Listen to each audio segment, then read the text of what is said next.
Hey guys, it's Jake and Scott with Case Binge. Today we're super excited to be bringing you another full-length case for you to run. This is a cost reduction case called Midwest News. It's a perfect intermediate style case that you can run. We put pauses in the video again, and this time we made them a little bit longer than our last video. Thank you to everyone who commented. We want to make sure this is as interactive as possible. And so there's plenty of time for you to stop the video and then talk through whatever you would say in the case at that point. And so please utilize that feature. You can run this entirely on your own. And thank you also to everyone who commented other things as well. One of the biggest pieces of feedback that we got was that y'all want to see what my notes actually look like that I'm taking during the case. And so stick around to the end of this video, and I'll be walking everyone through that. Awesome. Well, let's get into this. Yeah. All right, you ready to hop into the case?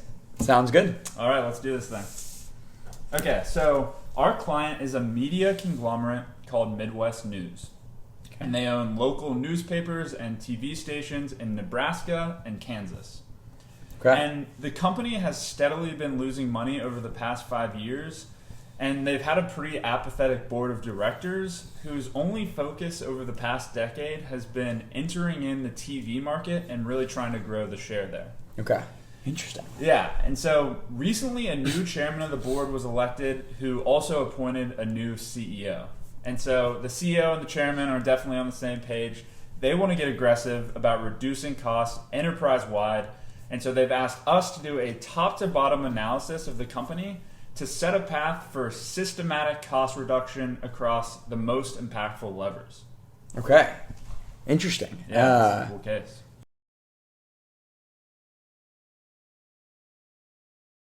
Yeah, I like it. Nebraska and Kansas, that's not... I mean, yeah, they've got TV and they've got newspapers, and so I'm interested to see how this plays out. Yeah. So just to recap, we're working with Midwest News, you said? Midwest News, yeah. Midwest News. They own local newspapers, local TV stations in Nebraska and Kansas. In the past 5 years, they've been losing money. Their board of directors have been pretty much exclusively focused on the TV side of the business and have been apathetic kind of in general. The new chairman appointed a new CEO, and together their focus is let's aggressively reduce our costs kind of in whichever ways across the whole business are going to drive the most cost savings. Exactly, you got it. Okay. I guess a quick question.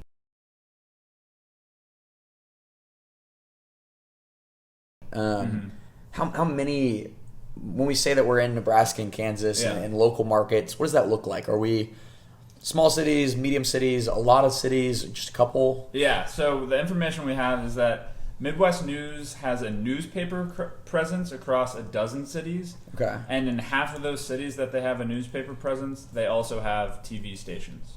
Okay, so anywhere there's a TV station, there's already a newspaper. Yep. So six TV stations, 12 newspapers. Yep. Interesting.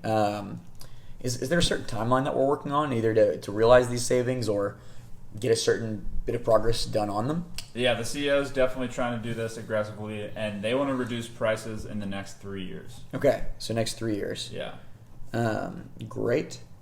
Are there any other objectives or anything else context to the company that I should be aware of before kind of diving in? No, we're just focused on cost reduction and just wherever we can find it. Okay, great. Do you mind if I have a few moments just to gather some thoughts? For sure. Thank you.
All right. So Sweet.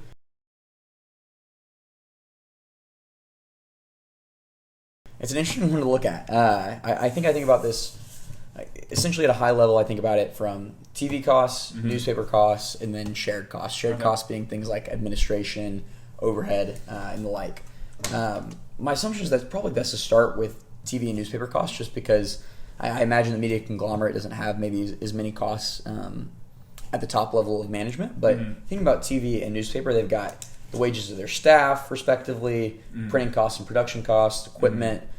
For newspapers, you've got delivery. For TV costs, you've got airtime, you've got studio fees. Studio fees, I imagine, pretty expensive whether you own them or you're renting. But then on the other side of things, with shared costs, you've got overhead, maybe seeing if there's some excess there. And then I even think about research and development, not from a typical R&D standpoint when I think of science and things like that, but even just scouting out new locations. If they've aggressively expanded TV in the last decade or so, they've had to figure out where is the wise place to go. And so pouring money into market research as well is something that is probably drives value, but maybe there's ways to cut down on that as well. For sure.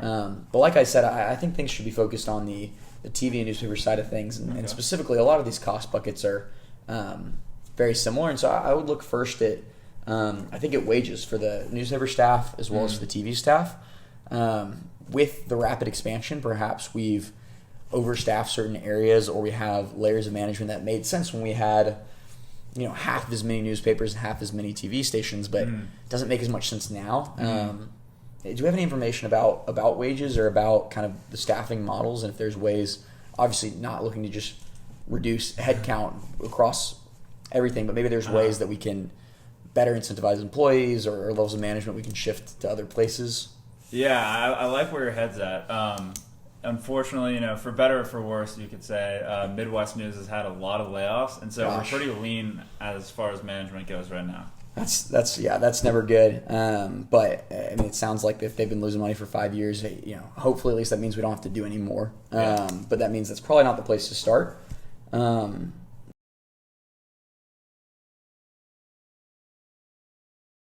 I suppose the next place I would look would probably be, respectively, production costs and printing costs. I know those are relatively general terms, but do we have any more information about what goes into actually producing a TV network and producing a newspaper and the cost that we have associated with that? Yeah, for sure. I think I have something that you could look at. So here's this chart for you, and just kind of tell me what you see. Walk me through this. Yeah, absolutely.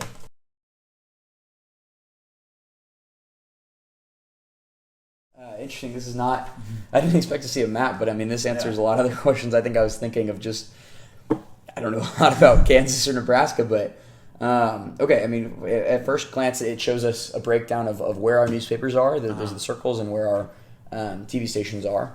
It's helpful that it shows you the audience base, essentially. It looks like these are pretty small. I mean, 10,000 to 20,000 person reach, it looks like, for each place. Some high growth areas is interesting to note, but I think the biggest thing that stands out, a couple things. First of all, even with the push on the TV side of things by our board, newspapers actually have a wider reach right now. In pretty much all but maybe one or so of the markets where we have both TV and newspapers. And the other thing to note is this bolding right here, the outlines, is that essentially, I guess, our centralized resources. And in the case of newspapers, it looks like we have one centralized printing press, which gives us a lot of economies of scale there that, as we've expanded, I don't know when we expanded to 12, but essentially you're increasing the denominator, the costs you're getting shared by, and so that's really helpful. But we don't see the same thing on the TV studio side of things. It looks like every TV station where we have coverage, we also have a studio, which I have to imagine is pretty expensive. It makes sense somewhat that it looks different than the newspaper side of things, but that's probably the thing that I highlight most, is that TV is smaller than newspapers and all the markets they share. And it's a lot more decentralized, the costs are, with TV stations. Yeah, why do you think that is? It's a good question. I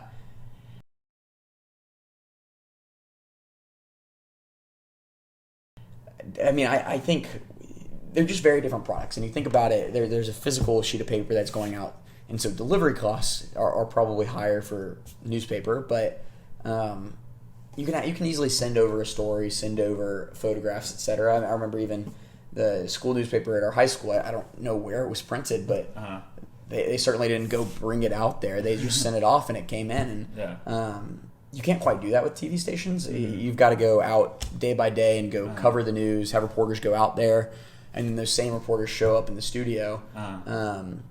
And so it's, I guess, more interactive at the local level. And so you've got to have TV trucks, you've got to have studios, all that within the actual region that you're covering. And so it still does raise a red flag for me of that. That seems like a lot. Like maybe we can centralize a little bit better than that. But that would be my guess is just kind of the nature of each business. Yeah, for sure. And now I want to go a little bit more into cost. So I have this chart for you here that shows a cost breakdown for Midwest News. And just tell me what you see here. Okay.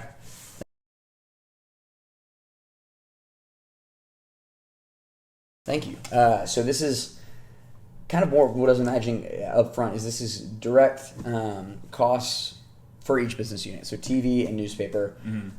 It's everything's based out of 100%, and so we see that the newspaper business unit is costing us more than television, but I remember that there's double the number of newspapers, but not quite double the cost, which actually not even really nearly double the cost. And so newspapers are actually more cost efficient per newspaper than TVs are per TV station. The thing that jumps out here especially is looking at television. The property component is a lot larger on the television side of things. And that is in line with what we see here of having a physical studio in each location is going to cost a lot. And same thing with equipment. Equipment jumps out as being higher priced than relatively for television than newspaper. And so that's likely due to the decentralization.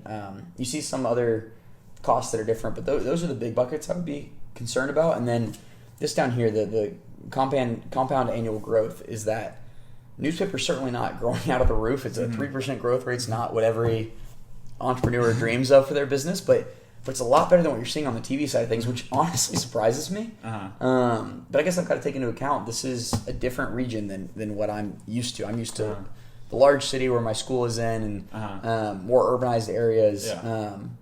Newspapers still have a hold in a lot of these local markets and more rural areas of the country.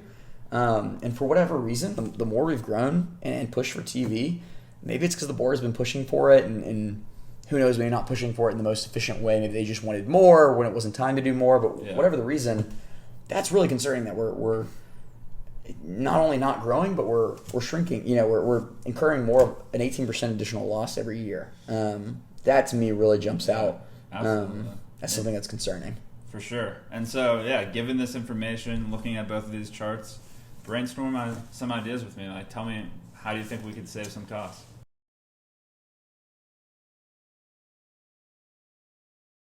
Yeah, I mean, I think most of the things I've talked about here have been TV related. I would focus on the TV side of things, which I know might get some pushback probably from the board if their focus has been so heavily on TV. They probably don't want to hear that's maybe the problem child of the business. But looking specifically at property and equipment, I think that goes hand in hand with what we see in this first map here, that it is so decentralized. We do have studios in each location. We're not getting any benefit of scale. Every time we add an additional newspaper, the percentage of the printing press costs for each newspaper station goes down, but there's still a 1-to-1 ratio for every TV station, which is probably why these are so relatively high, these property costs.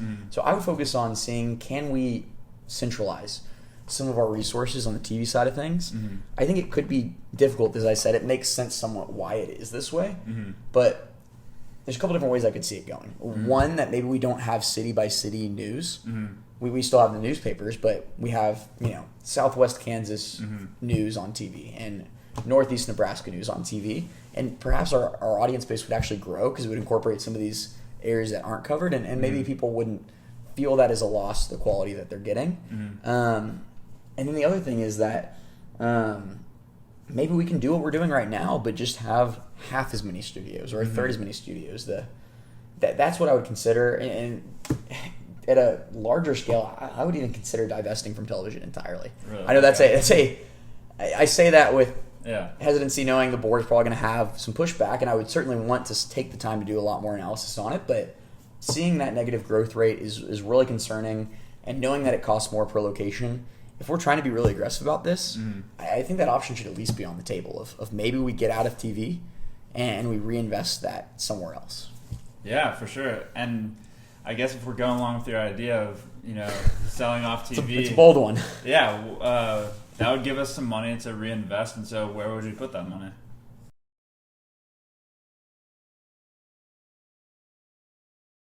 So if we're getting out of TV, I think I would think about these high growth areas first. That jumped out to me. That first of all, honestly, it jumped out because I can't tell you why Southwest Kansas is a particularly high growth area, but it is, and we have that data. And maybe there are other high growth areas to consider, or maybe we start expanding and really focusing our efforts in Southwest Kansas, and maybe that's acquiring other papers that are there that are part of a portfolio like ours that's honestly struggling, and maybe they're trying to sell off their newspaper business while we're trying to double down on it.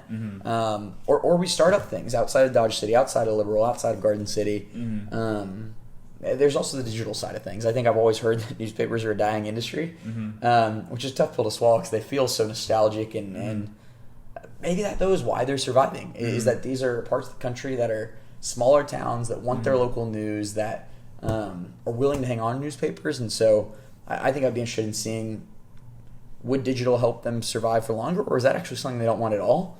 And even think about localizing it a little further. I know I always grew up with the kind of city paper having a local section as well on Sundays or something like that, and loving to see it because odds are one of my friends was in there because it was really small scope, but it probably didn't cost them a ton more to produce. And so investing in different types of product offerings that maybe hang people on for longer, and then expanding our scope in high growth areas. Yeah, I like all those ideas. And do you have any other ones? That's a good question.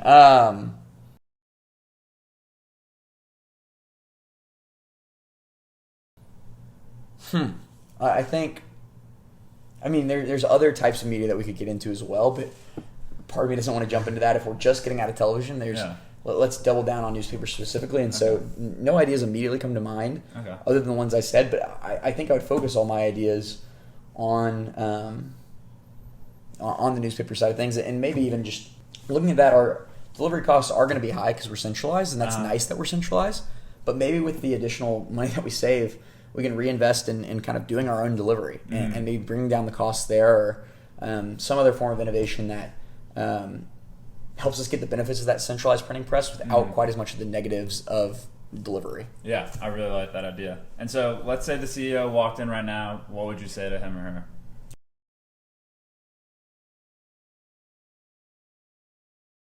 I would say we need to focus, Midwest News needs to focus on reducing costs specifically within television. And specifically I'd focus first on seeing if we can centralize some of our resources and have less studios. And the reasons for that are we see that there's really no benefit of scale when we have every new market for TV has its own studio.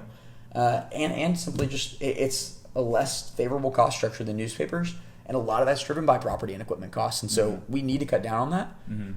I know obviously some hesitations I'd have is that the board might have some pushback there. And so I want to make sure that we're effective in our messaging and getting them bought in and on board. But I also have a concern of, even if we did that, even if we were able to centralize, maybe it wouldn't make enough of a difference. If we're really losing money and we really want to be aggressive about it, and especially maybe even if the centralization doesn't work for some reason, that my theory of being able to centralize is just not possible, we should look at actually completely getting rid of the television side of things, and not just getting rid of it, but thinking about how can we reallocate that money effectively back to high growth areas within newspaper and new innovations and ways to cut down delivery costs, things like that. And so with what we know right now, we need to reduce costs specifically in television, start by centralizing our resources, but consider even completely getting rid of the television side and doubling down on newspapers. Awesome. You did a good job. Thank you so much. All right, great job in that case. You're already on your way to getting much better at these. Now let's hop into the 3-minute drill for some feedback. Here are 3 things that Scott did really well. Number 1, Scott recapped the case back to me really well. Number 2, he clearly stated takeaways from the charts. And number 3, Scott gave a definitive recommendation. Now let's talk about each point more specifically. After I explained the case to Scott, he made sure to repeat the situation back to me in his own words. This demonstrated that we were on the same page and also gave me a chance to interject if he was off base. I could also correct him before he jumped into his framework. Here's a look at how Scott did this. Just to recap, we're working with Midwest News, you said? Midwest News, yeah. Midwest News. They own local newspapers, local TV stations in Nebraska and Kansas. When I gave Scott the charts in this case, he started by talking through his initial impression of what he was looking at. And then he focused on what stood out in relation to the overall question of the case. And before he finished his explanation, he made sure to clearly and concisely restate exactly what his biggest takeaways were from the chart. Kudos to Scott. Here's a look at him doing that. I think the biggest thing that stands out, a couple things. First of all, even with the push on the TV side of things by our board, newspapers actually have a wider reach right now, in pretty much all but maybe one or so of the markets where we have both. Lastly, Scott gave a definitive recommendation at the conclusion of the case. It can be easy to be wishy-washy when it comes to giving an answer, but it's really important that you show that you can make a decision and explain why it makes the most sense, at least given the information that you currently know. It's okay if you aren't 100% certain that you're right. Interviewers just want to see that you're able to work through uncertainty and paint a tangible picture of next steps. Here's a look at how he did that. I would say we need to focus, Midwest News needs to focus on reducing costs specifically within television. And specifically I'd focus first on seeing if we can centralize some of our resources and have less studios. And the reasons for that are we see that there's... Thanks, Jake. Here are 2 ways I think I could have improved on the case. First, in my framework, I could have made sure there was less overlap between points, or was more meaty, as consultants might call it. Second, I could have been more specific in asking Jake my first question following my framework. Now let me get a little bit more specific about each of these points. The first point is I want to be more meaty in my framework. Now, you may have heard this term or you may not have heard this term. It's a little annoying how often it gets thrown around, but basically all it means is making sure that your framework doesn't overlap and that you cover everything important. And so mutually exclusive, collectively exhaustive, that's what it means. Covers everything and things don't overlap. So basically where I could have done better was making sure that none of my points overlapped. I said things like airtime, studio costs, equipment, but I also said production costs in general, which is essentially saying the same thing. The second thing I could have done better was being more specific in the question I asked Jake at the end of my framework. It's important after you explain your framework to suggest where you think you might want to start. And a good way to get the ball out of your court and into the interviewer's court is to ask them a question. In my case, I asked very generally, do we have any information about production and printing costs? This is a pretty general question, and it's more helpful if I ask for something specific. Even if that's not information that they have, it shows that I'm thinking very tangibly and very granularly about the question at hand. If they don't have any information on the specific question I ask, they'll probably ask me to ask another question, or they'll just suggest a different thing that I should look at. Either way, it's really helpful to ask a specific question rather than a general one. One intangible that I focused on in this case is being confident. While that might sound like this pie in the sky idea, having a sense of confidence plays itself out in every part of your case. When you're not confident, you're going to ramble on and not be concise. You're also going to get nervous and maybe shut down if you feel like you've gotten the wrong answer. It's important to realize that this is less about getting the right answer and more about having a conversation and showing the way you can think and structure your thoughts. So know that the interviewer is here to have a conversation with you and wants to know what you're thinking and is really curious about it. And so be comfortable, know you're going to do well, and know that you don't have to get everything right, and that will help you do a lot better and come across more confident, more clear, and more concise. All right, here you can see the actual notes that I took during the case itself. The first thing I want to point out is the layout of my page. You'll see that before I came into the case, I actually drew 2 lines, one going from top to bottom on the left side of the page, and one going from left to right at the top of the page. On the left, I segment off that area in order to take important notes as the interviewer gives me the case prompt. This is a really easy way to stay organized so that I can refer back to those notes at any point during the case. Up at the top, I use this section to write down the key questions of the case, the most important 1 or 2 things that I need to figure out by the end of the case, so that it's also easy to refer back to those. You'll also note that I use 2 different colors of pen. For me, this is just an easy visual cue to highlight key information and have it stand out more clearly and more readily than if I were using the same color of pen for everything. The next thing I want to highlight is how I did my framework. You can see that I have top level buckets and bottom level buckets. And I crossed off things as I went once I figured out that that wasn't where the answer was going to be found. The way I lay out my framework makes it really easy for me to find a new pathway if I think the answer is going to be found by looking at one bucket and then a certain subpoint under that, but it turns out that's not the right way to go. I can easily bounce around and find a different path to start asking questions to the interviewer about. So, these are my notes. Hopefully this is a helpful look and can give you an idea of how you can take notes during your case in a way that helps you do even better. You're going to do great. Thank you guys for watching.